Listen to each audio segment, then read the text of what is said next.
시청자 여러분 안녕하십니까? 민주노총 뉴스 서지현입니다. 6월 24일 민주노총 뉴스 시작합니다. 민주노총 뉴스에서는 지난주에 이어 7월 2일 전국 노동자 대회와 관련한 뉴스를 발행하고 있습니다. 이번 주에는 윤석열 정부의 반노동 정책 저지 과제에서 직무 성과급제와 노조활동 무력화에 대한 내용을 취재했습니다. 그 첫 번째 뉴스 시작합니다. 윤석열 정부는 후보 시절 세대 상생형 임금 체계를 대선 공약으로 제시했습니다. 세대 상생형 임금 체계라는 명목으로 연 공급, 즉 근속기간이 더 긴 노동자가 더 많은 임금을 가져가는 호봉제 임금 체계를 직무와 성과에 따라 다른 임금을 주는 제도로 바꾸겠다는 것입니다. 이 제도가 도입되면 같은 회사에 근무해도 하는 일에 따라 임금을 다르게 받을 수 있습니다. 윤 정부의 110대 국정과제에는 이에 대한 기대 효과로 청년 고용의 활성화와 장년층의 고용 안정을 도모할 수 있다고 이야기하고 있습니다. 더 중요한 일을 하는 사람이 돈을 많이 받아갈 수 있기 때문이라는 것입니다. 그렇지만 이는 결국 경영자에게 힘을 실어주는 정책일 수밖에 없습니다. 어느 업무가 더 비중 있는지, 어떤 것이 더 노동 강도가 강한지 판단은 회사가 할 것이기 때문입니다. 현재도 직무급, 성과급을 도입하고 있는 기관에서는 그 폐해가 심각합니다. 시설하고 운영하고 이제 또 미화직하고 또 이제 일반직이 있는데 그 다 차이가 나긴 나죠. 관리자들 위주로 임금을 이렇게 설계를 해놨어요. 관리자들 눈밖에 나면 이렇게 승급을 할 수가 없잖아요. 그러다 보면 만들어놨는데도 그게 이제 적용이 안 되기 때문에 그래서 작년 같은 경우도 신입사원이 갑자기 승진하고 뭐 그런 경우가 있어갖고 저희들이 올 초에 뭐 기자회견도 하고 그랬었거든요. 이제 예전처럼 호봉제가 됐으면 하고요. 성과를 중심으로 임금을 지급하겠다는 것도 성과의 판단은 경영자가 하기 때문에 이를 통해 노동자에 대한 지배력을 강화할 가능성이 예견되고 있습니다. 이는 임금을 삭감하는 수단과 노동조합의 통제로도 이용될 수 있습니다. 사실상 이제 노동자 간에 경쟁과 갈등을 유발할 수밖에 없는 거고 각자 도생을 하다 보니 이 노동자들끼리 단결하는 거에 있어서 매우 저해하는 요소로 자행이 될 거고 임금 협상이나 이런 게 노동조합의 주도권을 가지고 가지 않기 때문에 심각하다고 볼 수 있습니다. 직무성과급제가 청년 고용 활성화와 장년층 고용 안정에 도움이 되었는지도 살펴야 합니다. 하지만 현실은 정반대입니다. 효율화를 높이고 그리고 청년들의 일자리를 늘린다고 하는데 어떤 방법으로 그게 가능한지 도저히 이해할 수가 없고 이전에 정부도 이런 예가 있었거든요. 임금 피크제를 통해서 새로운 청년 세대의 고용을 늘린다고 했는데 사실상 그 효과가 전혀 없다는 건 이미 판명 났고. 이명박 정부에서 추진하다가 이미 실패한 직무성과급제를 다시 부활하려는 윤석열 정부. 임금체계 개혁에 맞선 투쟁이 절실한 때입니다. 윤석열 정부가 말하는 합리적 노사관계를 자세히 들여다보면 결국 노동조합을 무력화하려는 의도가 보입니다. 노사상생이라는 허울 좋은 말을 앞세운 노사협의회 강화와 법치주의라는 가면을 쓴 단체협약 시정명령 제도가 그것입니다. 1980년 군사독재 정권의 노동조합 통제 수단으로 입법화된 단체협약 시정명령 제도는 규정상으로만 존재하다 이명박근혜 정권을 거치며 노동조합을 공격하는 수단으로 활용되었습니다. 윤석열 정부는 국정과제 이행계획서에 단체협약상 불공정 채용 시정을 과제로 명시했습니다. 채용 절차의 공정화에 관한 법률 개정을 앞세워 단체협약과 노동조합 활동 전반에 행정관청이 개입하겠다는 것입니다. 이명박 정부 때에는 단체협약 시정 명령 제도를 이용해서 노동조합도 모르게 단체협약 시정 의결을 하고 단체 교섭을 무력화하는 수단으로 활용을 했고요. 실제로 체결한 단체협약을 무효로 해서 일방적으로 해지하는 상황을 만들기도 했습니다. 노사가 자율적으로 대등하게 교섭을 통해서 노동조건을 결정할 수 있는 노동관계법을 무력화시키는 것이기 때문에 현장에서 다양한 혼란이 발생할 수 있을 것으로 생각을 하고 있습니다. 노조 무력화를 위한 윤석열 정부의 또 다른 수단 중 하나는 노사협의회 개혁입니다. 현행 근로자 참여와 증진에 관한 법률에 따르면 노사협의회 근로자위원을 선출할 때 과반수 노조가 있을 경우는 노동조합 대표자 또는 노동조합이 위촉한 사람이 근로자 대표의 지위를 갖게 되어 있습니다. 윤석열 정부는 이를 노사협의회 근로자위원을 직접 투표로 선출하는 방향으로 개정하겠다는 것입니다. 윤석열 정부의 노사협의회 강화는 곧 노동조합의 근로자 대표 위촉 권한을 제한하고 노동시간, 임금제 등을 부문별로 합의할 수 있는 환경을 만들어 노동조합의 대표성을 약화시키려는 것입니다. 사용자 입장에서는 당연히 쟁의권을 가진 노동조합이 아니라 쟁의권이 없는 노사협의회를 선호하게 되고, 노사협의회를 강화하자는 것은 결국 노동조합의 권한을 약화시키겠다는 의도입니다. 윤석열 정부의 노동정책, 노사관은 한마디로 얘기하면 기업 천국, 노동 지옥입니다. 노골적으로 노동조합을 없애야 한다고 할 수는 없으니까 노동조합을 대체할 수 있는 노사협의회를 강화하려고 하는 것입니다. 윤석열 정부는 노동조합의 무력화와 일방적인 사용자 우위의 노사관계를 만들고자 하고 있습니다. 민주노총은 가짜 공정, 한쪽 편만 들어주는 법치주의를 내세우는 윤석열 정부에 맞서 노동계약을 저지하기 위해 대정부 총력투쟁을 벌일 것입니다. 다음 주 뉴스에서는 하반기 투쟁을 통해 민주노총이 쟁취해 나갈 과제를 보도할 예정입니다. 이번 주 민주노총 소식 전해드립니다. 민주노총이 7.2 전국노동자 대회를 예고한 가운데 경찰이 지금까지 3번의 집회 신고를 불허했습니다. 이에 민주노총은 선별적으로 집회를 금지 통보하는 경찰청을 규탄하는 기자회견을 진행했습니다. 한편 공공운수노조는 7.2 총궐기 돌입을 선포하는 기자회견을 진행했습니다. 민주노총과 한국노총이 2023년 적용 최저임금 노동계 요구안 발표 기자 간담회를 진행했습니다. 이날 최저임금 요구 금액도 함께 발표했습니다. 자세한 소식 이어집니다. 민주노총은 7월 2일 전국노동자대회 성사를 위해 결의를 다지고 있습니다. 하지만 경찰은 민주노총이 신고한 3번의 집회 신고를 불허했습니다. 이날 공공운수노조, 건설노조, 공무원노조 등 다른 가맹조직의 집회 신고는 승인되었습니다. 유독 경찰이 민주노총의 집회만 불허하고 있는 것입니다. 신고한 집회 인원수가 많아 교통 불편을 줄 우려가 명백하기 때문이라는 것이 이유입니다. 경찰은 금지 통보를 하는 과정에서 집회 장소가 주유도로에 있고 그래서 교통 체증이 예상되어 금지 통보를 한다라고만 되어 있습니다.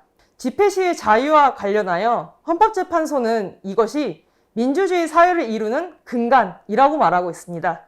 헌법재판소는 결정을 통해서 경찰 당국의 자의정의 집행은 금지된다고 말하였습니다. 이에 민주노총은 경찰을 강하게 규탄했습니다. 집회 시위 자유는 보장되어야 합니다. 경찰 당국은 집회 신고제의 취지에 맞게 형평성 있는 행정 집행을 해야 합니다. 신고제인 집회를 사실상 허가제로 운영하는 것으로 이는 집회와 시위의 자유를 임의로 제약하는 것이기 때문입니다. 한편 공공운수노조는 지난 23일 7.2 총궐기 선포 기자회견을 개최하였습니다.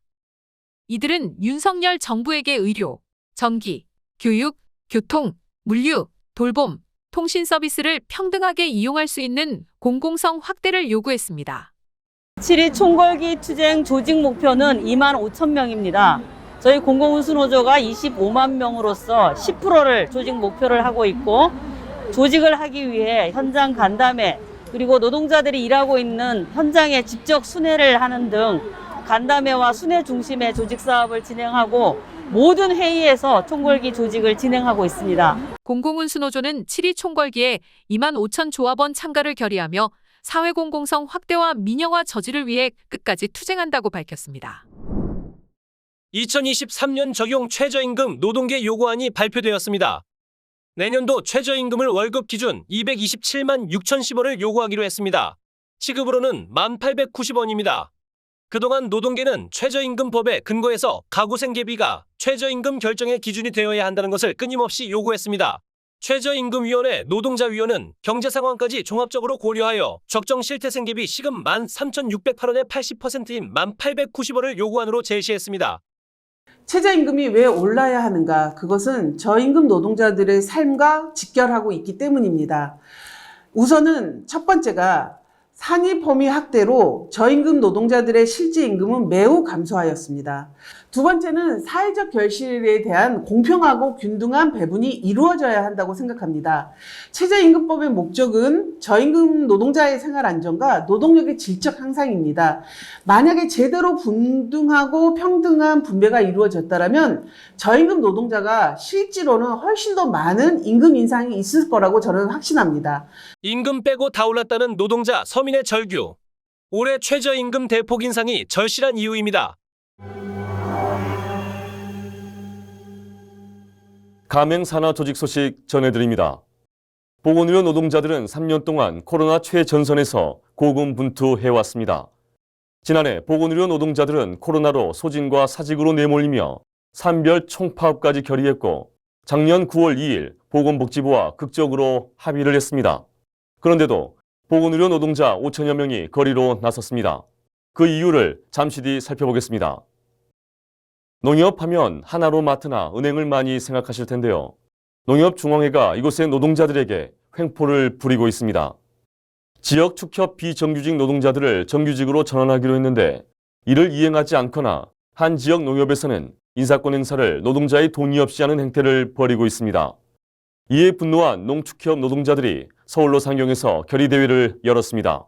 코로나 전염세가 줄어들면서 이제는 야외에서 마스크를 벗을 수 있고 여행객들이 점차 많아지고 있습니다. 하지만 코로나 최전선에서 고군분투했던 보건의료 노동자들의 노고에 대한 제대로 된 보상은 그 누구도 하지 않고 있습니다. 지난 2년 우리는 노동자가 아니었다. 언제든지 동원되고 파견되고 재배치면서 소모품처럼 쓰여졌다. 보건의료노조는 어제 오후 광화문 동화면세점 앞에서 총력투쟁 결의대회를 열었습니다. 이들은 작년 9일 노정합의가 정권이 바뀌어서도 반드시 지켜져야 한다고 한 목소리를 냈습니다. 이들은 또한 코로나 극복을 위한 보건의료 노동자들의 희생과 헌신이 정당하게 보상받아야 한다고 요구했고 윤석열 정부의 의료영리화 저지와 건강보험 보장성 강화 등 의료 공공성 강화도 외쳤습니다. 일부분은 지금 시행하고 있는 것도 있지만 특히 감염병 전문병원 설립이나 공공의료 확충 그리고 간호사 1인당 환자 수 그리고 직종별 인력 기준 마련과 같은 핵심 요구안들에 대해서는 아직 진전이 너무 느리게 되고 있습니다. 의료 민영화가 아니라 반드시 국민들의 건강과 생명을 위한 공공의료 확충을 요구하기 위해서 이렇게 모였고요. 이번 결의대회 후 보건의료노조에서는 산별교섭 정상화와 임단협 승리를 위한 투쟁을 지속할 계획입니다. 전국의 농협과 축협을 지도 감독하는 농협중앙회. 지역의 농축협에서 일하는 노동자 500여 명이 서울로 상경했습니다. 현재 농협중앙회와 지역의 농축협은 별개의 법인인데 농협중앙회는 농축협의 단체협약에 간섭하는 권력남용 행위를 하고 있습니다.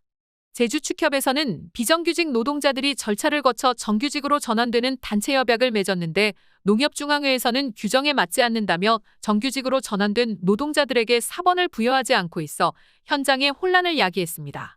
갑작스럽게 농협중앙회에 의해서 비정규직에서 정규직화되는 노동자들의 인력관리 전산 등록이 막혀버리고 아예 채용준칙이라고 하는 불법적인 지침으로 인해서 비정규직 정규직화 단체협약이 무력화되면서 너무나 큰 충격과 혼란, 무기력한 상태에 놓여져 있고 불법적인 단체협약 침해에 대해서 강력하게 분노하면서 규탄하고 있는 상황입니다.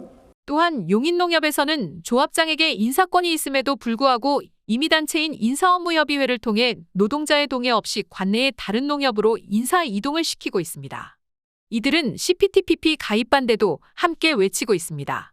농민이 이용하는 농협에서 일하는 노동자들이기에 한국의 CPTPP 가입은 농협 노동자들의 생존권과도 직결되어 있습니다. 농축협에 대해서 부당한 지배 개입들을 일삼고 있어서 CPTPP에 대해서 농협중앙회가 너무 관심이 없는 것 같아서 그것을 정확하게 알리고 항의하기 위해서 이 자리에 왔습니다.